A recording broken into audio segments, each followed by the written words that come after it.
High students, আজকে তোমাদের যে টপিকটা নিয়ে আজকে আলোচনা করব সেটা হচ্ছে তাপের ঘটনাসমূহ।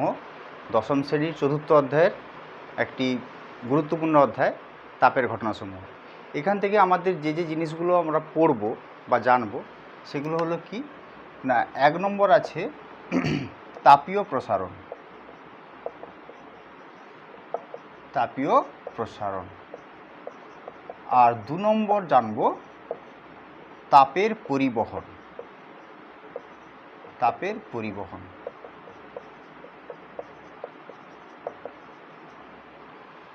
এই দুটো সাব টপিক নিয়ে আমরা আলোচনা করব এবং এখান থেকে যাবতীয় যা প্রশ্ন উত্তর সমস্ত কিছু আমরা এখানে আলোচনা করব।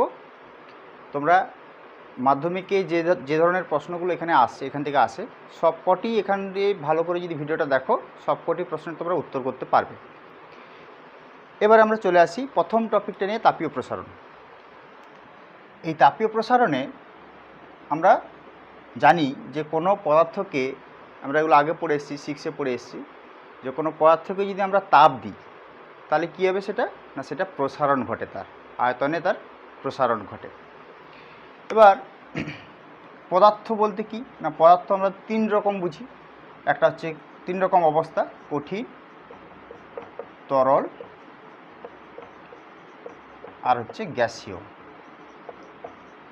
তাহলে এই 3 ধরনের পদার্থের ক্ষেত্রেই কিন্তু আমার তাপ দিলেই বা উষ্ণতা বৃদ্ধি করলেই তাদের প্রসারণ ঘটবে।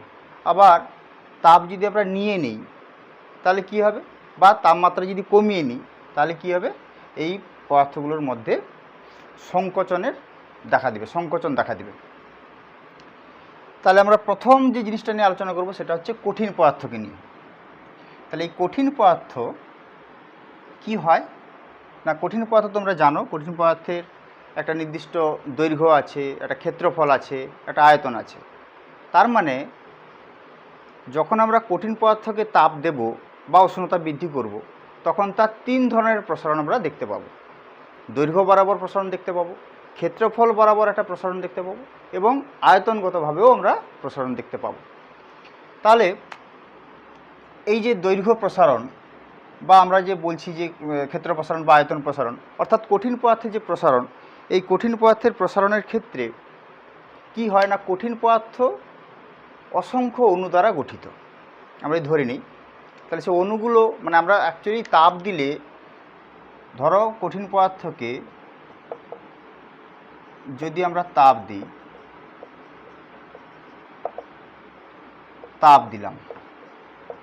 তাপ যদি দিই, তাপ দিলে কি হবে না, তার তাপমাত্রা বৃদ্ধি পাবে। তাপমাত্রা বৃদ্ধি পেলে কি হবে না, তার প্রসারণ ঘটবে। এইটা হচ্ছে মূল বক্তব্য। তাপ দিলে তাপমাত্রা বৃদ্ধি পাবে, তাপমাত্রা বৃদ্ধি পেলে প্রসারণ ঘটবে। আবার উল্টোটা, তাপ যদি আমরা কমিয়ে নিই বা নিয়ে নিই তাহলে কী হবে, তাপমাত্রা কমবে। তাপমাত্রা কমলে কী হবে, সংকোচন দেখা দিবে কঠিন পদার্থের ক্ষেত্রে। এটা কেন হয় না, কারণ হচ্ছে কঠিন পদার্থগুলো অসংখ্য অণু দ্বারা গঠিত। সেই অণুগুলো সাধারণ উষ্ণতায় কী হয় না, তারা কম্পিত হতে থাকে, নিজেদের অবস্থানে থেকে তারা কম্পিত হতে থাকে। এবার একটা অণু আর একটা অণুর মধ্যে আন্তরাণবিক আকর্ষণ বল, বিকর্ষণ বল কাজ করে, যার ফলে এই কম্পনের সৃষ্টি হয়। এবার তাপমাত্রা যদি আমরা কোনো কারণে বাড়িয়ে দিই তাহলে তার কম্পনটাও বেড়ে যাবে। এবার কম্পন যখন বেড়ে যাবে তখন কী হবে না, তাদের মধ্যে আপেক্ষিক যে দূরত্ব সেটা বাড়বে। তাদের মধ্যে ধরো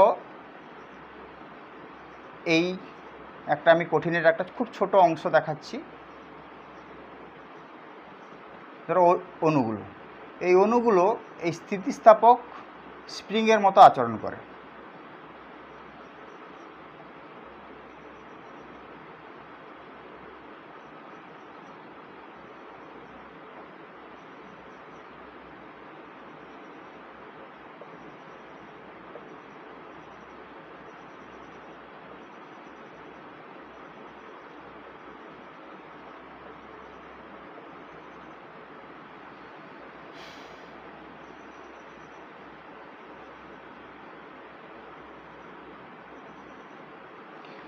যখন একে যখন আমরা তাপ দেব তখন কী হবে এরা না এই যে এরা কম্পনটা হচ্ছিল, এরকম যে কম্পনটা হচ্ছিল সেই কম্পনটা কী হবে বেড়ে যাবে, কম্পনটা বেড়ে যাবে এবং বাইরের দিকে এদের বাড়ার প্রবণতা বেশি। তার কারণ আছে, অন্যান্য কারণ আছে যেগুলো আমরা এখানে আলোচনা করতে গেলে ভিডিওটা অনেক বড় হয়ে যাবে, যেটা আমাদের তাহলে অন্যান্য টপিকগুলো নিয়ে কম সময়ের মধ্যে আলোচনা করা যাবে না। অন্য সময় সেটা আমরা দেখব বা উঁচু ক্লাসে যখন বা অন্যান্য যখন ভিডিওগুলো আনবো সেখানে আমরা ব্যাপারটাকে নিয়ে বিস্তারিত আলোচনা করব। এখন ব্যাপার হচ্ছে তাপ দিলে এই যে প্রসারণ ঘটছে এর কিছু ব্যবহারিক দৈনন্দিন জীবনে যে সমস্ত ব্যবহারিক প্রয়োগগুলো আমরা দেখে নিই কিছু, যেগুলো তোমাদের সিলেবাসে রয়েছে। তোমরা জানো যে একটা ধরো কাঁচের বোতল, এই কাঁচের বোতলে তোমরা হয়তো দেখে থাকবে বাড়িতে কখনো, এই কাঁচের বোতলে যদি তার ছিপিটা যদি ধাতব ছিপি হয়, কোনো কারণে যদি ধরো পুরনো ধাতব মানে শিশিটা রয়েছে, অনেক দিনের পুরনো কোনো জিনিস রাখা আছে তাতে, সেই শিশিটা কোনো কারণে তার প্যাঁচটা আটকে গেছে, খুলছে না, নর্মালি আমরা খোলার চেষ্টা করছি কিন্তু খুলছে না, তাহলে কি করে বাড়ির বড়রা কি করেন না এই ছিপিটাকে একটু তাপ দিয়ে দেন, একটু মানে আগুনের কাছে ধরেন, ধরলে কী হবে না এই যে ছিপিটা হচ্ছে ধাতব ছিপি কী হবে সে আয়তনে প্রসারিত হবে বা তার ক্ষেত্রফল প্রসারণ হবে। প্রসারণ যেই হবে তখন সেটা কী হয়ে যাবে না প্যাঁচ থেকে আলগা হয়ে যাবে, ফলে ছিপিটা খুলে যাবে, ইজিলি খুলবে ছিপিটা। এটা একটা ব্যবহারিক প্রয়োগ। আরও রয়েছে যে তোমরা 686 যেগুলো পড়ে এসছো যে রেল লাইনের মাঝখানে ফাঁকা রাখা হয়, হ্যাঁ এগুলো পড়ে এসছো তোমরা যে দুটো রেল লাইন রয়েছে, এই রেল লাইনের মাঝখানে ফাঁকা রাখা হয়েছে। ফাঁকাটা কেন রাখা হয় না ওয়েদার পরিবর্তন হলে তাপমাত্রার পরিবর্তন হবে, তাপমাত্রার পরিবর্তন গ্রীষ্মকালে কী হবে, ধর শীতকালে যতটা আমার তাপমাত্রা গ্রীষ্মকালে তাপমাত্রা অনেক বেশি, তাহলে সেক্ষেত্রে এই যে ধরো শীতকাল থেকে যখন গ্রীষ্মকাল আসছে বা এ হচ্ছে তখন তো তাপমাত্রার পরিবর্তন ঘটছে, প্রতিদিনই আমার তাপমাত্রা পরিবর্তন ঘটলেই কী হবে না দৈর্ঘ্য মানে হয় প্রসারণ হবে নাহলে সংকোচন হবে। তো সেই জন্য কী করে যদি প্রসারণ হয়ে যায়, যদি আমরা এখানে কোনোভাবে যদি ফাঁক না রাখতাম তাহলে কী হবে না রেল লাইনে যদি প্রসারণ হয় তাহলে সে প্রসারণে যদি জায়গা না পায় তখন সে কী হবে না বেঁকে যাবে, তার পসিবল দিকে সে বাঁকবে, সে সাইডের দিকে বাঁকতে পারে, উপরের দিকে বাঁকতে পারে, বেঁকে যাবে। সেই জন্য কী করে ফাঁকা রাখা, যাতে ওই তাপমাত্রা পরিবর্তনে সে অ্যাডজাস্ট করে নিতে পারে দৈর্ঘ্যটাকে, যে যদি তাপমাত্রা বেড়ে যায় তাহলে সে কী হবে না অ্যাডজাস্ট হয়ে যাবে। এটা জানো। আর কি না আর যেটা তোমরা দেখোনি, যেটা তোমার বইতেও আছে দেখবে, যে গরুর গাড়িতে যে চাকা থাকে না সেটা হচ্ছে কাঠের চাকা, তো তার মধ্যে একটা বেড়ি পরানো হয়, এই কাঠের চাকার চতুর্দিকে অর্থাৎ পরিধি বরাবর একটা বেড়ি পরানো হয়। কিসের বেড়ি বা বেড়? লোহার বেড় পরানো হয়। এই লোহার বেড়টা পরাতে কি করা হয় না কোনোভাবে একে জয়েন্ট বা কোনো রিভেট করা হয় না বা কোনো ক্ল্যাম্প দিয়ে আটকানো হয় না, কারণ সেটা যখন গড়াবে তখন খুলে যাবে।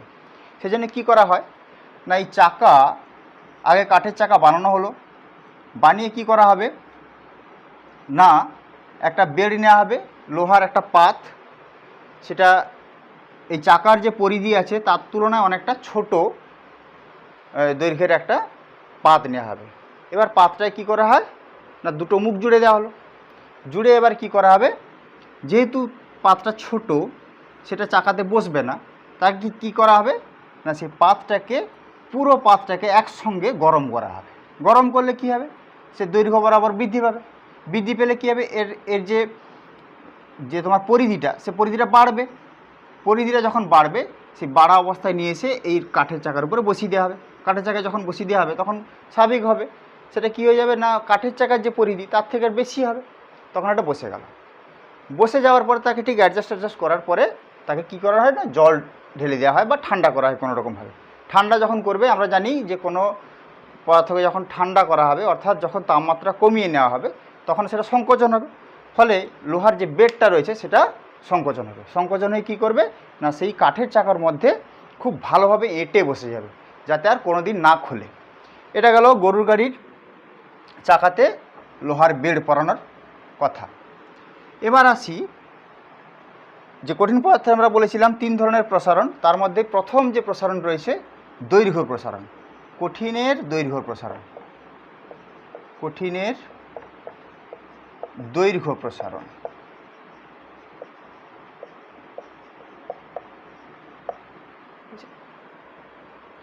এই কঠিনের দৈর্ঘ্য প্রসারণ তিনটে বিষয়ের উপর নির্ভর করে। 1 নম্বর কি? কঠিনের উপাদান।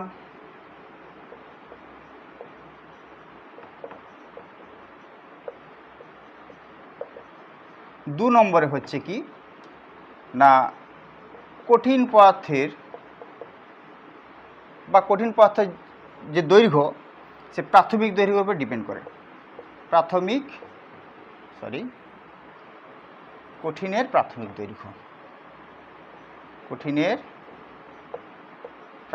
দৈর্ঘ্য। 3 নম্বরে হচ্ছে কঠিনের উষ্ণতা বৃদ্ধি।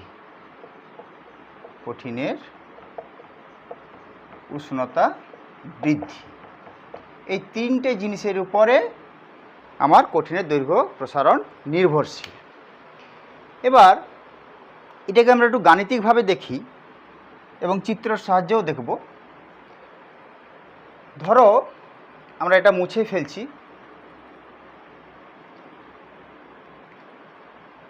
আমি তাড়াহুড়ো করে যদি মুছে ফেলি তোমরা অসুবিধা কিছু নেই, তোমরা স্ক্রিনশট নিয়ে নেবে। যখন কোনো কিছু যখন নোটস আমরা লিখছি তখন যখন খাতায় নোট করছো দেরি যদি হয় স্ক্রিনশট নিয়ে নেবে, তাতে কী হবে না তোমরা লিখতে পারবে পরে। যাই হোক, এরপরে যেটা আসছে, ধরো একটা আমরা দণ্ড নিলাম, কঠিনের একটা দণ্ড নিলাম।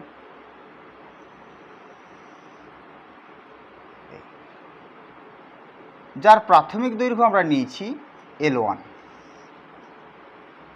এটা একটা তাপমাত্রা নিলাম যেটা ধরো θ1 ডিগ্রি সেলসিয়াস। θ1 ডিগ্রি সেলসিয়াসে আমরা একটা দণ্ড নিয়েছি, যে কোনো পদার্থের দণ্ড, সেটার প্রাথমিক দৈর্ঘ্য হচ্ছে L1। এবার এই দণ্ডটাকে আমরা বুনসেন বার্নারের সাহায্যে বা যে কোনো মানে তাপ দিলাম, একে যে কোনো আমরা আগুনের সাহায্যে একে তাপ দিলাম, তাপমাত্রা বৃদ্ধি করলাম। তাহলে তাপমাত্রা যদি বাড়াই, ধরো θ2 ডিগ্রি সেলসিয়াস তাপমাত্রায় গেল, তাহলে কী হবে না তার দৈর্ঘ্য বরাবর বৃদ্ধি হয়, এতটা বেড়ে গেল। ধরো এইটা হলো, ধরো পরে এরকম দেখতে হলো। এই θ2 ডিগ্রি অবশ্যই θ1 থেকে বেশি হবে, তার জন্য তো কী হয়েছে, দৈর্ঘ্যে প্রসারণ হয়েছে। অর্থাৎ এখানে কি লিখবো আমি না θ2 গ্রেটার দেন θ1, এটা মাথায় রাখতে হবে। এটার দৈর্ঘ্য ধরলাম আমি L2, অর্থাৎ θ2 ডিগ্রি সেলসিয়াসে যখন এলো এই দণ্ডটা তখন তার দৈর্ঘ্য হলো L2। আচ্ছা বেশ, এবার আমার বলো দেখি এখানে প্রাথমিক দৈর্ঘ্য কত? প্রাথমিক দৈর্ঘ্য কত? L1। আচ্ছা, আর কি তাপমাত্রা বৃদ্ধি কত দেখো?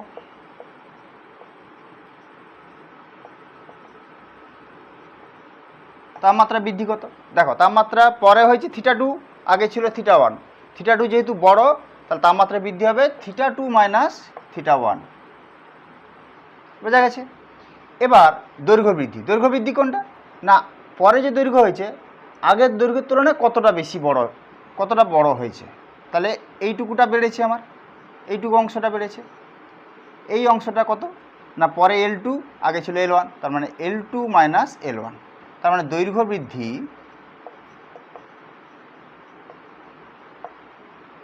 সমান L2 মাইনাস L1। আচ্ছা, একটু আগে আমরা লিখেছিলাম যে দৈর্ঘ্য প্রসারণ কীর উপরে নির্ভরশীল না প্রাথমিক দৈর্ঘ্য, তাপমাত্রা বৃদ্ধি আর উপাদানের উপর। উপাদানের কথাটা পরে আসছি, এখন এই দৈর্ঘ্য বৃদ্ধি অর্থাৎ প্রসারণ, এই প্রসারণটা তাহলে এই দুটো জিনিসের উপরে নির্ভরশীল হবে। অর্থাৎ L2 মাইনাস L1 এটা কিভাবে নির্ভরশীল প্রাথমিক দৈর্ঘ্যের উপরে না এর সঙ্গে সমানুপাতিক, প্রাথমিক দৈর্ঘ্যের সঙ্গে সমানুপাতিক। আর কি তাপমাত্রা বৃদ্ধির সঙ্গেও সমানুপাতিক। এই L2 মাইনাস L1 এটা তাপমাত্রা বৃদ্ধির সঙ্গেও সমানুপাতিক, θ2 মাইনাস θ1 হয়েছে। এবার এই দুটো আমরা ভেদ পেয়েছি, এবার এটাকে মিশ্র ভেদে নিয়ে চলছি, যেহেতু তোমাদের অঙ্কে এখন মিশ্র ভেদ মানে ভেদ চ্যাপ্টারটা পড়ানো হয়ে গেছে। এবার মিশ্র ভেদে নিয়ে গেলে আমরা কি পাবো না L2 minus L1 varies as L1 into θ2 minus θ1, এটা আমরা পাচ্ছি। এবার এটা মুছে নিচ্ছি, তোমরা স্ক্রিনশট নিয়ে নাও, যে খাতায় নোট করো। নিয়েছো 1 2 3 ব্যাস।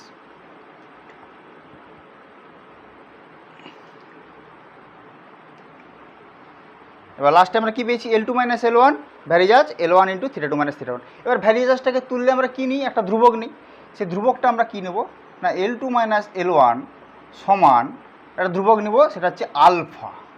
এই ধ্রুবকটাকে নেব আলফা, আলফা × L1 × θ2 - θ1। ঠিক আছে, এই আলফাটা হচ্ছে কি ধ্রুবক, যেই ধ্রুবককে আমরা বলছি কি না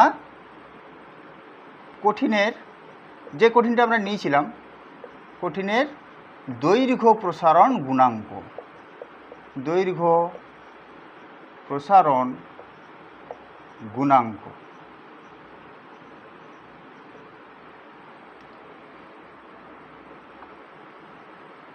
তাহলে আমরা দেখতে পাচ্ছি এই আলফা সমান কি পাচ্ছি আমি, আলফা সমান L2 - L1 বাই L1 × L1টা এখানে চলে আসবে L1 × θ2 - θ1। আমরা এই সূত্র পেলাম। তাহলে এটা খুব গুরুত্বপূর্ণ একটা সূত্র, দৈর্ঘ্য প্রসারণ গুণাঙ্কের গুরুত্বপূর্ণ একটা সূত্র। তাহলে আমরা দেখো এখানে যে আমরা বলেছিলাম যে এই যে দৈর্ঘ্য প্রসারণ কী কী বিষয়ের উপর নির্ভরশীল, তিনটে জিনিসের উপর বলেছিলাম। কী কী বলেছিলাম না দণ্ডের উপাদান, দেখো এই উপাদানটা এখানে এলো, এই যে আলফা, এই আলফা হচ্ছে বলে দেবে যে সেটা কোন উপাদানের জন্য এই আলফার মানটা কত হলে কোন উপাদান কত, মানে প্রত্যেকটা পদার্থের ক্ষেত্রে আলাদা আলাদা এই আলফার মানটা আসবে। অর্থাৎ এই উপাদানের উপর নির্ভরশীল এই দৈর্ঘ্য বৃদ্ধিটা। অর্থাৎ দেখা যাবে যদি আমরা পিতলের দণ্ড নিই, তার যে দৈর্ঘ্য প্রসারণ ঘটবে এই দুটো টার্মকে যদি সেম রাখি, লোহার ক্ষেত্রে আলাদা হবে, ইনভারের ক্ষেত্রে আলাদা হবে, এগুলো সব আলাদা আলাদা হবে। এই আলফার মানে আলফাকে নির্দিষ্ট করে দিবে আমার যে কোন ধাতুর আমি দণ্ড নিয়েছি। তাহলে এটা হলো সূত্র। এবার চলে আসি আমরা এই সূত্রটাকে দেখে নিই আমার একক কী আসছে। আচ্ছা সংজ্ঞাটাকে বলে দিই, তারপরে এককটা বলছি। সংজ্ঞা বলি, তাহলে মুছে দিলাম, এই সূত্রটা উপরে লিখে নিচ্ছি। Alpha = L2 - L1 by L1 × θ2 - θ1। এটা লিখে নিলাম, মুছে দিই এটা।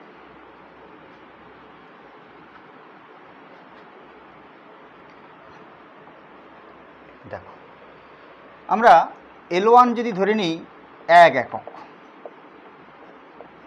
আর θ2 - θ1কে আমরা ধরে নিলাম 1 একক যদি ধরে নিই, অর্থাৎ L1 1 θ2 - θ1 1 যদি হয়, তার মানে আলফা কী পাচ্ছি L2 - L1। তাহলে আমরা পাই আলফা সমান L2 - L1 পাচ্ছি। হয়েছে, এইখান থেকে আমরা সংজ্ঞা লিখব। কীরকম লিখব, যে একক দৈর্ঘ্যের কোনো দণ্ডের, কোনো ধাতব দণ্ডের একক পরিমাণ, এটা কি উষ্ণতা বৃদ্ধি, θ2 - θ1 উষ্ণতা বৃদ্ধি, একক পরিমাণ উষ্ণতা বৃদ্ধি করলে দণ্ডটির যে দৈর্ঘ্য প্রসারণ ঘটে তাকেই বলা হয় দণ্ডটির দৈর্ঘ্য প্রসারণ গুণাঙ্ক। তাহলে কি লিখব না একক দৈর্ঘ্যের কোনো ধাতব দণ্ডের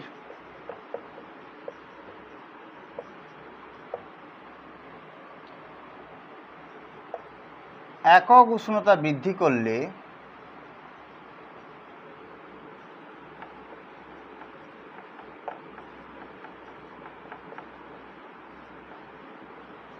দণ্ডটির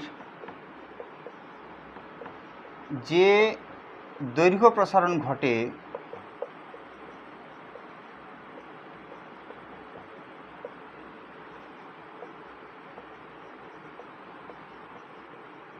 তাকে ওই দণ্ডের, ওই ধাতব দণ্ডের, তাকে ওই ধাতব দণ্ডের দৈর্ঘ্য প্রসারণ গুণাঙ্ক বলে।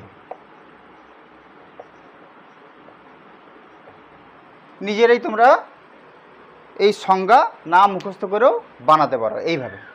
স্ক্রিনশট নাও, 1 2 3 মুছে দিলাম। এরপরে চলে আসি এর একক। এককটাও আমরা এখান থেকে নির্ণয় করব। দেখো কিভাবে, দেখো এই সূত্র থেকে দেখো, এই সূত্রটা ভালো করে দেখো। আলফা, আলফা এর একক, আলফার একক সমান কি না L2 মাইনাস L1 এর একক, L2 মাইনাস L1 এর একক বাই L1 এর একক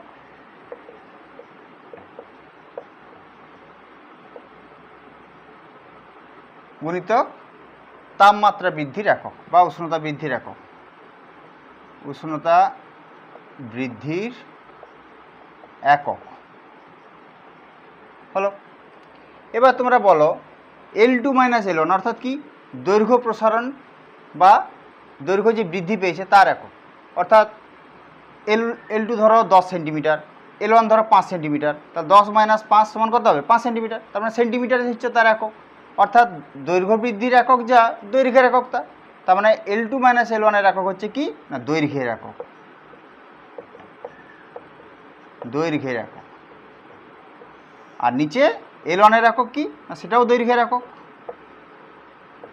দৈর্ঘ্যের একক।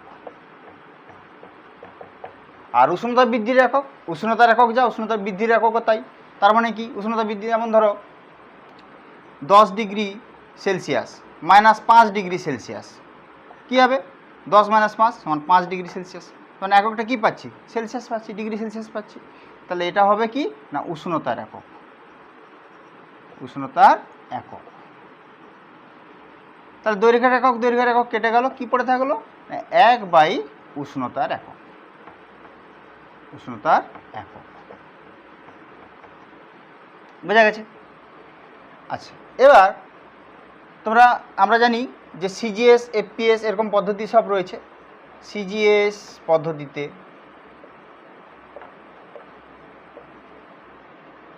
আলফার একক,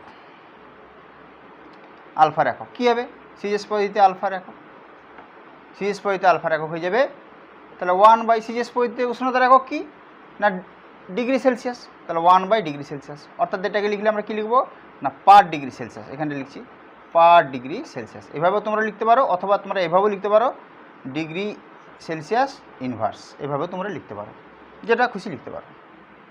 সিজিএস পদ্ধতিতে হলো। আচ্ছা, এটা মুছে দিচ্ছি, আমরা বুঝে গেছি, এইটুকু জানি আমরা, এটা মানে স্ক্রিনশটটা নিয়ে নাও, ওটা মুছে দিচ্ছি উপরটা, 1 2 3 নিচো, ব্যাস। এবার আমরা চলে আসি এসআই পদ্ধতিতে। এসআই পদ্ধতিতে আলফা এর একক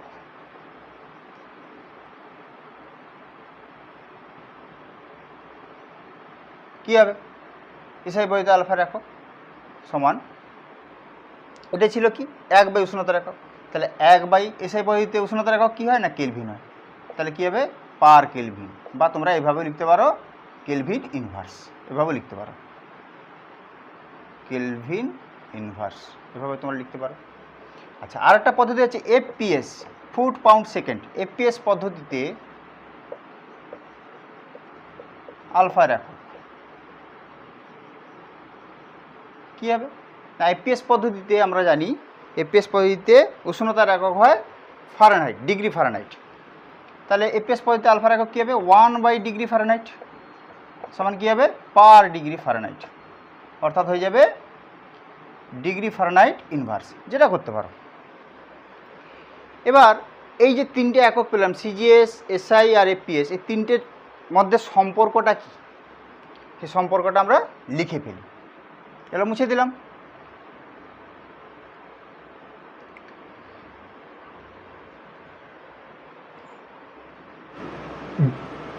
সিজিএস পদ্ধতিতে আমরা আলফাকে যদি আলফা সি দ্বারা প্রকাশ করি, এফপিএস পদ্ধতিতে যদি আলফাকে আলফা এফ দ্বারা, এবং এসআই পদ্ধতিতে আলফাকে আলফা কে দ্বারা প্রকাশ করি, তাহলে এই তিনটের মধ্যে সম্পর্ক কী হবে না তিনটের মধ্যে সম্পর্ক হবে আলফা সি সমান 9/5 আলফা এফ সমান আলফা কে, এটা হচ্ছে সূত্র হয়েছে, এটা হচ্ছে সূত্র। এটা খুব মনে রাখবে ভালো করে, কারণ এখান থেকে ইউনিট কনভার্সনের বা একক পরিবর্তন করতে আসে পরীক্ষায়, এটা আসে। আচ্ছা, এরপরে আমরা চলে যাচ্ছি, এটা তুলে নিয়েছ, এরপরে আমরা চলে যাচ্ছি যে বিভিন্ন কঠিন পদার্থের ক্ষেত্রে কি বিভিন্ন রকম প্রসারণ ঘটে না একই রকম প্রসারণ ঘটে। আমরা স্বাভাবিকভাবে দেখলাম যে বিভিন্ন কঠিন পদার্থের ক্ষেত্রে বিভিন্ন রকম প্রসারণ হওয়াটাই স্বাভাবিক, কারণ সমস্ত কঠিন পদার্থ একই রকমভাবে প্রসারণ ঘটবে না। যদি 1 ডিগ্রি সেলসিয়াস বাড়াই, প্রত্যেকটা পদার্থ আলাদা আলাদাভাবে প্রসারণ ঘটবে। যেমন ধরো পিতলের ক্ষেত্রে, পিতলের আলফা এর মান কত? পিতলের আলফা হচ্ছে 19 × 10⁻⁻6 পার ডিগ্রি সেলসিয়াস। আবার লোহার ক্ষেত্রে লোহার আলফা 12 × 10⁻⁻6 পার ডিগ্রি সেলসিয়াস। আর একটা সংকর ধাতু ইনভার, তার আলফা অর্থাৎ তার দৈর্ঘ্য প্রসারণ গুণাঙ্ক সেটা হচ্ছে ধরো প্রায় 0.9 × 10⁻6 পার ডিগ্রি সেলসিয়াস। এটা তোমরা বিভিন্ন বইতে বিভিন্ন রকম পাবে, মোটামুটি 1-এর কাছাকাছি পাবে তোমরা। কোনো কোনো বইতে 1.2 রয়েছে, কোনো কোনো বইতে 0.7 রয়েছে। এটা বিভিন্ন বইতে বিভিন্ন রকম, মোটামুটি এক্সাক্ট ভ্যালু হচ্ছে প্রায় 1-এর কাছাকাছি। অর্থাৎ তুমি দেখো ইনভার পিতলের তুলনায় কত কম, প্রায় 19 গুণ কম। অর্থাৎ আমরা যদি 1 মিটার দণ্ড নিই এবং সেই দণ্ডের যদি উষ্ণতা 1 ডিগ্রি সেলসিয়াস বাড়াই, ঠিক আছে, পিতলের দৈর্ঘ্য প্রসারণ ঘটবে 19 × 10⁻6 মিটার, আর ইনভারের ক্ষেত্রে ঘটবে 0.9 × 10⁻6 মিটার। অর্থাৎ কত কম? 19 গুণ কম, ঠিক আছে। তার মানে কি ইনভার বেশি বাড়বে না, ঠিক আছে। এবার প্রশ্ন আসে তোমাদের পরীক্ষাতে যে ধরো একটা বললো যে পিতলেরই ধরছি, এটা বিভিন্ন অন্য পদার্থের ক্ষেত্রে আসতে পারে। পিতলের দৈর্ঘ্য প্রসারণ গুণাঙ্ক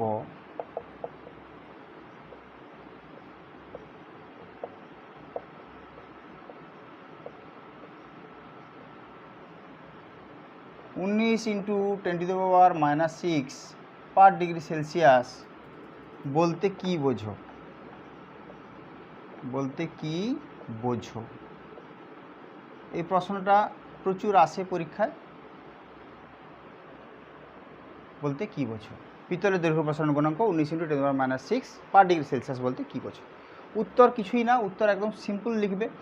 শুধু দেখবে এইখানে কি লেখা আছে আর এইখানটায় কি লেখা আছে, ব্যাস এইটুকু দেখলেই হয়ে গেল।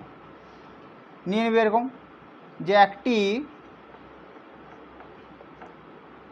1 সেন্টিমিটার পিতলের দণ্ডের উষ্ণতা 1 ডিগ্রি সেলসিয়াস বৃদ্ধি করলে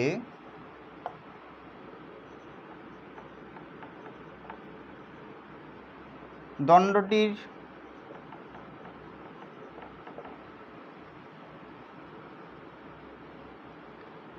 (19 × 10⁻6 সেন্টিমিটার দৈর্ঘ্য প্রসারণ ঘটে।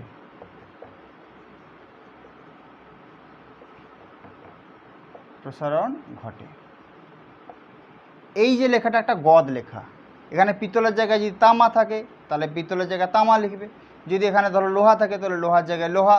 লোহার ভ্যালু তো এখানে তো 12 × 10⁻6 দেওয়া থাকবে, তার মানে এখানে তোমার হয়ে যাবে 12 × 10⁻6। এখানে সেন্টিমিটার নিয়েছো তাহলে এখানে সেন্টিমিটার, এখানে তোমরা মিটারও নিতে পারতে। 1 মিটার পিতলের দণ্ডের উষ্ণতা 1 ডিগ্রি সেলসিয়াস বৃদ্ধি করলে দণ্ডটির 19 × 10⁻6 মিটার দৈর্ঘ্য প্রসারণ ঘটবে। এখানে মিটার নিলে এখানেও তোমাকে মিটার নিতে হবে, এখানে সেন্টিমিটার নিয়েছো তাই এখানে সেন্টিমিটার নিতে হবে। বোঝা গেছে? তাহলে এটা যে কোনো পদার্থের ক্ষেত্রে এটা আসতে পারে, এবং যেই পদার্থের ক্ষেত্রে আসুক না কেন লেখার ফরম্যাটটা হবে এই জিনিস, হয়েছে। শুধু তোমরা এটা মাথায় রাখবে যে এখানে সেন্টিমিটার নেব না মিটার নেব। এখানে যদি সেন্টিমিটার নাও তাহলে এখানে সেন্টিমিটার নিতে হবে, এখানে যদি মিটার নাও তাহলে তোমাকে এখানে মিটার নিতে হবে। তবে আমার মতে, ব্যক্তিগত মতামত বলছি, তোমার এখানে সেন্টিমিটার নেওয়াটাই শ্রেয়। কারণ কি, ডিগ্রি সেলসিয়াসে দিয়েছে মানে হচ্ছে এটা সিজিএস পদ্ধতিতে দিয়েছে, এবং সিজিএস পদ্ধতি দেওয়ার অর্থ হচ্ছে যে আমাকে তাহলে ইউনিটগুলো সিজিএস পদ্ধতিতেই নিতে হবে। অর্থাৎ যে দৈর্ঘ্যের যে সিজিএস একক সেটা হচ্ছে সেন্টিমিটার, তাহলে সেন্টিমিটারে নেওয়াটাই বাঞ্ছনীয়। এবার চলে আসি পরের টপিকে। পরের কি জিনিস আছে না, দৈর্ঘ্য প্রসারণ হলো। এবার আসি ক্ষেত্র প্রসারণ। এবার আসি ক্ষেত্র প্রসারণ। ক্ষেত্র প্রসারণ গুণাঙ্ক, এটাও একই রকমভাবে আমরা যেরকম আগের যেরকম করে এসেছি দৈর্ঘ্য প্রসারণের ক্ষেত্রে, এটা ক্ষেত্র একই রকমভাবে একটা ক্ষেত্রফল নিয়েছি, ধরো একটা কোনো পাদ নিয়েছি, আমরা কোনো একটা ধাতব পাদ নিয়েছি। এবার এই ধাতব পাদটাকে যদি আমরা ধরো θ1 ডিগ্রি সেলসিয়াস তাপমাত্রায় এই ধাতব পাতের ক্ষেত্রফল দেখা গেল A1। এবার এটাকে যখন আমরা উত্তপ্ত করব, θ2 ডিগ্রি সেলসিয়াসে নিয়ে যাব উত্তপ্ত করে, তখন কী হবে না ধাতব পাতটা তার ক্ষেত্রফলটা তার বৃদ্ধি পাবে। এটা এরকমভাবে চলে এলো। এটা নিচে কত θ2 ডিগ্রি সেলসিয়াসে। এই যে ক্ষেত্রফলটা, নতুন যে ক্ষেত্রফলটা পেলাম আমরা, এই যে পুরো ক্ষেত্রফলটা, এটাকে আমরা ধরলাম আমি A2। তাহলে এক্ষেত্রে আমরা যে ক্ষেত্র প্রসারণ গুণাঙ্ক সেটাকে আমরা রিপ্রেজেন্ট করি বা আমরা লিখি বিটা দিয়ে। বিটা সমান কী হবে না, আগে যেরকম ছিল এখানে কি ছিল, আলফা সমান L2 মাইনাস L1, দৈর্ঘ্য মাইনাস দৈর্ঘ্য মানে অন্তিম দৈর্ঘ্য মাইনাস প্রাথমিক দৈর্ঘ্য, এখানে হচ্ছে কি অন্তিম ক্ষেত্রফল মাইনাস প্রাথমিক ক্ষেত্রফল, অর্থাৎ A2 মাইনাস A1 বাই এটা কি ছিল না L1 প্রাথমিক দৈর্ঘ্য ছিল, এখানে হবে প্রাথমিক ক্ষেত্রফল A1 ইন্টু এখানে কি ছিল উষ্ণতা বৃদ্ধি, এখানেও তাই উষ্ণতা বৃদ্ধি হবে θ2 মাইনাস θ1। আচ্ছা, একই রকমভাবে সংজ্ঞাও একই রকমভাবে A1টাকে 1 একক ধরে নেবে, θ2 মাইনাস θ1টাকে 1 একক ধরে নেবে, তাহলে বিটা হয়ে যাবে কি A2 মাইনাস A1, অর্থাৎ ক্ষেত্র প্রসারণ বা ক্ষেত্রফল প্রসারণ যা বলতে পারো। এরকমভাবে সংজ্ঞাটাও তোমরা লিখবে। দৈর্ঘ্য প্রসারণ গুণাঙ্কের সংজ্ঞা যদি তোমরা লিখতে পারো, ক্ষেত্র প্রসারণ গুণাঙ্কের সংজ্ঞাও তোমরা লিখতে পারবে। এবার আমরা যদি এটা গেল ক্ষেত্র প্রসারণ গুণাঙ্কের কথা, আর এর ক্ষেত্রেও তাই একই জিনিস। এটা কী কী বিষয়ের উপর নির্ভরশীল না, প্রথম হচ্ছে এটা নির্ভরশীল হচ্ছে উপাদানের উপর, অর্থাৎ যে ধাতব পাতটা আমরা নিয়েছি তার উপাদান, আর কি 2 নম্বরে হচ্ছে না তার প্রাথমিক ক্ষেত্রফল অর্থাৎ A1 এর উপর নির্ভরশীল, আর হচ্ছে উষ্ণতা বৃদ্ধির উপর নির্ভরশীল। এর ক্ষেত্রেও তাই প্রশ্ন আসে, এগুলো সব পরীক্ষাগুলো প্রশ্ন আসে মাধ্যমিক পরীক্ষায়। তারপরে হচ্ছে ক্ষেত্র প্রসারণ হলো, এবার হচ্ছে আয়তন প্রসারণ। এটা স্ক্রিনশট নিয়ে নাও। এবার আয়তন প্রসারণে যাচ্ছি, নিয়েছো, এবার যাচ্ছি আয়তন প্রসারণ গুণাঙ্ক।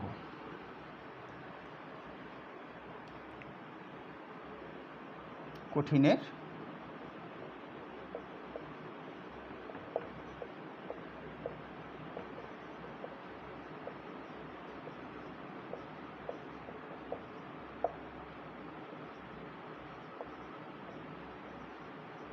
গুণাঙ্ক অর্থাৎ কি না, একটা কঠিন বস্তু রয়েছে,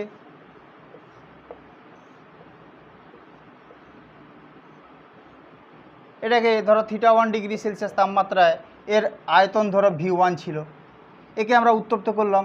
উত্তপ্ত করলে কি হবে না, উত্তপ্ত করলে এটা তার আয়তনে বাড়লো, আয়তনে বেড়ে সেটা V2তে হলো, হয়েছে θ2 ডিগ্রি সেলসিয়াস তাপমাত্রায় এর আয়তন হলো V2।